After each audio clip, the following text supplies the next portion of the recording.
guys, what's going on? It's Ash here coming at you today in Raid Shadow Legends. Today I got the Hakuna Matata tank top. My son loves this one, and it means no worries because if you follow this simple strategy, how cliche salesman intro can we get here on the channel? If you follow these simple strategies, guys, you can speed farm your Great Hall as well. And for me, and I feel like for 99% of the players, you know, we're only focused on the arena because we want to farm our Great Hall, right? So this is going to be the strategy that I use to again, farm my Great Hall. And the first thing I want to kind of get out of the way is I could really care less about my stats, right?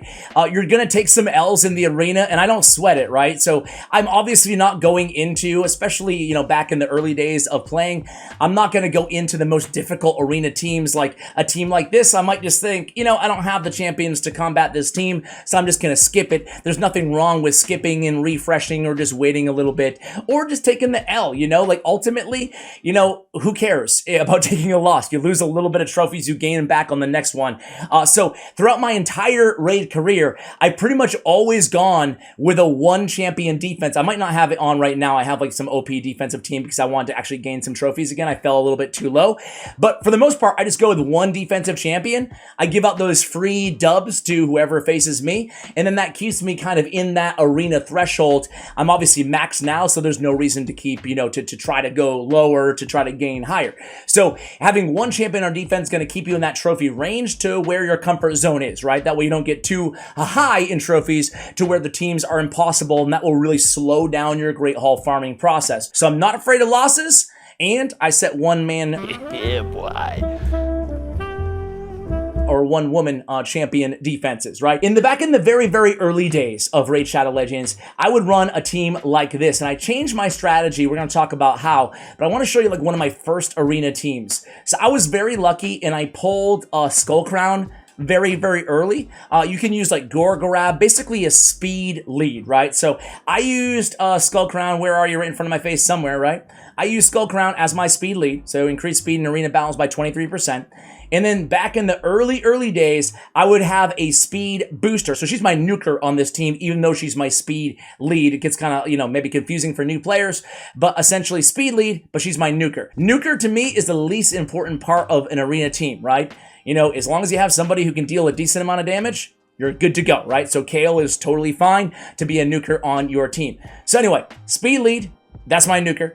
I would have a speed booster. That would be the first champion to go. So I used Apothecary for a long time, and then I upgraded from Apothecary to Seeker as my speed booster. Apothecary is great, but his speed boost is only 15%, albeit he does bring increased speed as well, right? So, you know, eventually I went with Seeker. Seeker's really, really good for the arena, really good for go second or to go first teams. So he has a increased turn meter by 30%, right? And then he gets an extra turn. He can come back in with his A1 and provoke. So that's how I had my team kind of set up early on. And then I would have a debuffer. In the very, very early days of playing Raid Shadow Legends, I would run War Maiden, who is campaign farmable, right? So I would run like War Maiden over here. And then sometimes I would just run like a backup nuker. So I have a speed booster, I have a speed lead, I have a nuker, and I have a debuffer. Maybe I would run somebody like, I don't know, Miscreated Monster or Dark Elhaine, and I would kind of run two nukers, and I would hope that if Skull Crown didn't kill everybody, then Dark Elhaine would, right? So that's what I did back in the early days, and then I realized I made a crucial mistake. So look at a team like this, right? Help us, please. And again, this is back when I first started, so, you know, don't judge too harshly, right? Look at a team like this. What is the problem with this team, right? For me, the biggest problem is the speed thresholds. So you want your speed booster, you know, the champion that goes first. He, in this case, Seeker, is going to be boosting everybody else. So you want everybody else on the team to be within 30% of his speed. And you want all the best speed artifacts on your entire account to go to that speed booster. In this case, it would be Seeker, and before that would be Apothecary. Now it would be Arbiter, right? So I'd put all my best speed gear on Seeker. And then I would try to make the next champion who's going, usually my debuffer, in this case, it would be War Maiden. I would try to make War Maiden's speed within 30%. That way the enemy team does not cut me in line and go, because your speed booster goes first. And then if we have War Maiden like, you know, 40% slower than Seeker, the enemy team is liable to come in there, screw up everything I have going on, and I could lose, and I probably would lose that arena battle. So I had War Maiden going next. And then after that, though, because I have no other speed boost on my team, I would have to have also Skull Crown and Dark Hell Hand, at least one of the two, also within 30% speed of my speed booster. If we had Apothecary, it would have to be 15% speed of Apothecary. So it didn't work. I didn't have enough speed gear to go around to make sure that everybody was fast enough to go within 30% of my best speed gear on Seeker. So I changed my strategy, and it's a very, very simple and a very popular one inside the game. Again, not rocket science here at all. Let's look at my main arena team right now, right? The price gonna be the death. This is an OP, you know, mostly legendary team, but we're going to give you guys substitutions. And again, I'm going to kind of tell you the story of how I evolved using a team like this, right? So now I have my speed lead. It's going to be Arbiter, which is, you know, I think that if you have Arbiter, you're probably using her. And by the way, I want to cut in for a moment here and say that speed is the way to go, always, in my opinion. For tag team arena teams, you're going to have go second teams, defensive teams, teams that are a little bit unorthodox outside the box. They're really, really fun to build. I love them. I love go second champions like Vogoth champions like that. And you can kind of have a hybrid and kind of intermingle those champions onto your main team as well. However, if you're trying to farm the Great Hall, you want these arena battles to be over in a few seconds, right? Like in a matter of 10 seconds or less, ideally. Or if you don't go first, you lose, and who cares? You go on to the next battle. Whoop-de-doo. Who cares, right? So that's why I always prefer speed. So on this team, the new strategy, right, is going to be Arbiter has all my best speed gear on her. 367, very high speed. Not as high compared to some of the Arbiters out there in Platinum, but still high. She has every single of my best pieces of speed gear. I've showed you guys this before, but just to kind of illustrate, I even have flat stat gear all over Arbiter. She has a flat stat gauntlets. I'm so sorry. I failed you. Or I take it back, she doesn't anymore. She has a flat stat chest though, right? So I don't even care what the gear is. As long as I'm running speed sets or whatever the best speed gear that you have, you want to go ahead and do so, right? So Arbiter, speed gear, speed lead, got it. She's my speed booster. The next champion is going to be, in this case, again, you look at the speed boost, it is going to be a 30%. So the next champion is going to be speed within 30% of Arbiter, just like we talked about with the Seeker example, right? So in this case, it's going to be Prince Kymar.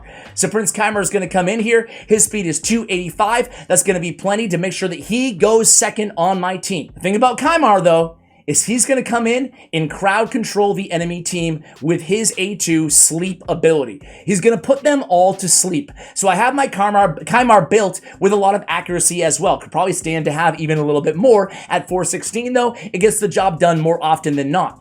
So what does this ensure? After the enemy team is put to sleep, doesn't matter how fast the rest of my champions are, because it's very unlikely that the enemy team is going to lose their turn and come back and lap my other two champions. In this case, it's going to be my debuffer, Madame Ceres, and my nuker, Leo. So Leorius the Proud, I mean, his speed is very slow. His speed is 200. I mean, not incredibly slow, but for the arena, right? He's nowhere near 30% of Arbiter.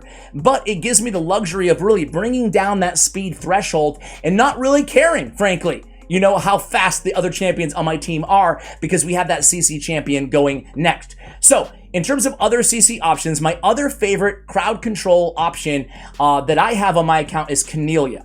I really, really like Cornelia. Here she is. So the same team, basically, with Cornelia, she has the same sort of ability. 100% chance of placing a sleep debuff on all enemies for 1 turn. Another champion, if you guys are lucky enough to play when he was released for free, Don't you dare. Don't you dare. is Ninja. Yes, they deserve to die, and I hope they burn in hell. he has an AoE freeze on his A3 ability. So basically, again, we're looking for a champion that has a CC ability. It doesn't have to be sleep or stun or freeze. I want to show you some of the other champions that I used along the way before I had Kymar and Cornelia on my team, right? The first champion that I used was Umbral Enchantress. So Umbral, the only bad thing is her base speed is really low at 93. So you're really gonna have to work hard to get good speed gear on her. But when you do, she has an incredibly unique and powerful ability, Undying Evil, that puts a provoke on every single enemy for 2 turns. That is absolutely incredible. So I used Umbral Enchantress. She was my first kind of CC champion that I utilized on my squad, and she was incredibly effective, and she's Void Affinity. You don't have to worry about negative affinity matchups when you have a Void Affinity champion. After Umbral Enchantress, I actually switched over to Molly Tankar. Now, I love Molly Tankar because she has another chance at a 2-turn provoke, and she has a super, super annoying passive that, or to go against, not to have on your team, that gives a turn meter boost by 15% whenever this champion is hit, and she's being hit a lot because she's landing that provoke, right? So a lot of turn meter fill in her kit as well as a revival. And then what I ended up doing is I ended up investing in Skytouch Shaman, who I'm a big fan of. I put her in immunity gear as well, so I can kind of sub her in with immunity gear to cleanse the rest of my team. So if I'm going against a Tormund, who's going to put a freeze on my team, if I'm going against a Hegemon, who's going to place block active skills on my team, I have Skytouch Shaman. She will be immune thanks to the immunity gear, so she's not going to be touched. She comes in, she cleanses everybody on my squad, and then she places block debuffs, revive on death. Cardiel is a better option for this if you're lucky enough to have him. Avoid legendary. Spirit Host is a rare option for this. Battle Sage is another one. There's a lot of kind of cleansers like this. Definitely worth investing in for the arena. Another champion that I invested heavily in is as kind of a substitute champion is, you guys, my longtime viewers will definitely know, is Dark Elhaine. She's amazing because you can just build her all out nuker and savage gear. Your nukers should farm savage gear in Fire Knight dungeon to make sure they have savage and make sure that they have kind of the quintessential masteries for an arena nuker, which would be Ruthless Ambush. Let me push myself back aside. Ruthless Ambush, increased damage by 8% for the first hit on an enemy, especially if you have that sleep or that stun champion going, or a freeze champion going ahead of your nuker. Get Opportunist, an additional 12 damage. You know, it doesn't take a mathematician to say 20% extra damage on that first hit if you have both of those masteries. And then most importantly, make sure you get Helm Smasher, ignore even more defense on top of the Savage gear set as well, right? So definitely how you want to build a nuker, but I had Dark Elhaine come in here as kind of a substitute against Tormund, because Tormund teams everywhere. She would be my nuker. She would instantly go in every time her or an ally receives a freeze. She'll instantly go in with her A2, a hard-hitting nuke ability there. So I'm getting a little bit off track here, but you guys get the point, right? Now I have a CC champion. I gave you a bunch of options, a provoker, a sleeper, a stunner to go after my speed booster, and after that, it doesn't matter. And then I have my debuffer go. So I talked about War Maiden in the early days, and then I was lucky enough to pull Madame Serris, who is my absolute favorite debuffer inside the arena. Hey, you know, if you have a champion like Stag Knight, he works as well. Even Ryan the Conjurer, if you guys are that far in Doom Tower, she's really good. She can remove all debuffs similar to Madame Serris and then replace them with a big version of Weaken. Madame Serris can put decreased attack and decreased defense, but most importantly, well, I guess equally as importantly, on the same ability, removing all buffs from all enemies is so powerful for the arena. So I love Madame Serris. It's a little bit redundant because I have two champions who essentially remove all buffs from all enemies in Kymar and in Madame Serris, but I love having that. In Madame Serris, I have a lot more accuracy than Kymar. So if Kymar misses on a few buff removals, Madame Serris is going to catch them at 667 accuracy there. So on your debuffer, you want to go accuracy on the chest. You want to go accuracy on the banner. You just want to go all out accuracy. You also want to go ahead and pick up the Eagle Eye mastery as well. Let me show you really quickly here how to build your debuffer. You guys kind of getting the point here. You want to go like all out for the arena. Now this is if you have the luxury of not having to, you know, build a hybrid build to where you're going to be using this champion in every single area of the game. You can, of course, still use Madame Serris in every area of the game, but it's a little bit overkill to have this much accuracy in exchange for a little bit less defense and or crit rate, depending on the champion that you're using, right? So we have double accuracy perception sets. I would go triple perception, but I guess the gear is good enough. We have Eagle Eye Mastery, as we mentioned, extra 50 accuracy, obviously pinpoint accuracy, and charge focus as well is going to be important for your debuffer. So essentially going back to the team here, we have, this is my favorite strategy, man. We go boom, speed booster, turn meter booster. The CC champion is going to be, is Cornelia fast enough to go? Let's see if she can go on this team. I don't know how to put this, but I'm kind of a big deal. Of course she is. She's perfect. So this is how the team works, guys. Gonna be nice and easy. I'm not sure if Cornelia will auto into the the A2. So let me just take it off auto here. So Speed Booster goes first. Cornelia's going to come in, and you can see Cornelia goes right up to my Speed Booster. Nobody cuts her in line. We come in here. We land Sleep on at least 3 out of the 4 opponents. We come in here. We debuff. Now, look at Arbiter would have gotten a turn. She would have speed boosted everybody else on the team. We would have lost if we had not CC'd the enemy team. And then our nuker can come in, and, well, that's it, right? It's really, really a fact. Still alive. I mean, we're going against a Reviver here, but hopefully we can kill her. And that's it, man. This is like how I basically breezed through the arena, and I would just do this every day, right? Use this kind of strategy. Now, sometimes you're just not going to win the speed race, and again, you have to be comfortable with taking those losses. We already talked briefly about nukers. I love Leo. Before I use Leo, geez, I use Trunda, I use Magnar, I use Genbo. My favorite nukers, again, Leo, Trunda, Magnar, Genbo the Dishonored. Those are my 4 favorite arena nukers personally. But listen, I mean, you can use Kale. It doesn't really matter that much, right? As long as, I mean, the bigger the nukes, obviously, the better. But as long as you're coming in there, and as long as you're able to essentially, and look at this one. Okay, there we go. One of them, I think, lapped me there, or almost lapped me. I'm not sure if my speeds were properly tuned. But either way, guys, this is a strategy that I use. I just would go down the line. I would just go down the line. So there you go, guys. I hope this video, helps some of you guys when trying to think about what really matters when we're talking about the arena. It's speed. It's all about the speed, right? And if you're not sure if you can win the speed battle, as kind of a final note for you guys, oftentimes, sure, you can look at the player power and say, okay, their player power is so much better than mine. Odds are they might have better artifacts, but that can be very deceptive because critical rate and resistance are valued very, very highly when it comes down to champion and overall team power. So don't read too much into that. But what I like to do as well is actually to click on the avatar of the person that you're attacking, right? And you can see their overall player power. Okay, 7.2 million. Okay, 3.1 million. Obviously, the 3.1 or the 2.8 million is probably going to have worse artifacts than a 7.2. Again, this is just an indicator. It's not a rule. It might not always be the case. Sometimes they could have a 2.1 million player power, could have great speed gear, and they could win the speed race.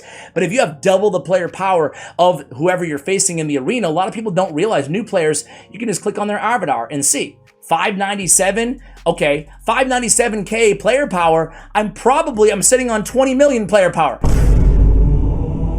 You have no power over me. I can probably win that speed race, right? And not to mention he has Kale in his team. And again, nothing against this. You just, it's the new Gold 5, right? It's a little bit easier than it used to be, right? So that is a good indicator. If you're really not sure, okay, who's faster, my Arbiter or their Arbiter, you can kind of use all the clues, right? Your Sherlock Holmes over here, right? You're trying to put the puzzle pieces together. That way you just don't keep going into battle after battle after battle that you're going to lose the speed race to. So guys, I hope that helped you guys out a little bit. Thank you so much for watching. And as always, take care, guys.